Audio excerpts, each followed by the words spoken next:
എൻ്റെ ഒരു night routine കണ്ടാലോ? അങ്ങനെ ജോലിയൊക്കെ കഴിഞ്ഞാൽ ഫ്രഷായി ഫുഡ് കഴിക്കാൻ വേണ്ടിയിട്ടിരുന്നു.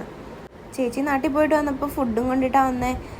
അങ്ങനെ ഉപ്പും മുളകും ഇല്ലാതെ എനിക്ക് ഫുഡ് ഇറങ്ങൂല. അങ്ങനെ ഉപ്പും മുളകും കണ്ട് ഫുഡ് കഴിക്കാനിരുന്നു. വീട്ടിൽ നിന്ന് മാറി നിന്ന് വല്ലപ്പോഴും വീട്ടിൽ ഫുഡ് കഴിക്കുന്നത് ശരിക്കും പറഞ്ഞാൽ മരുഭൂമിയിൽ മഴ പെയ്യുന്ന പോലെ തന്നെയാണ്. ഇത് കഴിക്കുന്നതിനിടയ്ക്ക് ഞാൻ എൻ്റെ മാതാശ്രീ പറഞ്ഞതൊക്കെ ഒന്ന് സ്മരിച്ചു. പണ്ട് ഫേവറേറ്റ് ആയ സാധനങ്ങൾ മാത്രം ഉണ്ടെങ്കിൽ ഫുഡ് കഴിക്കുന്ന ഞാൻ ഇപ്പം എന്തും കഴിക്കും.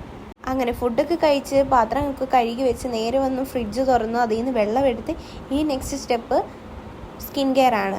ആസ് എ ഏവിയേഷൻ സ്റ്റുഡൻറ്റ് എനിക്ക് സ്കിൻ കെയർ മസ്റ്റാ ഗൈസ്.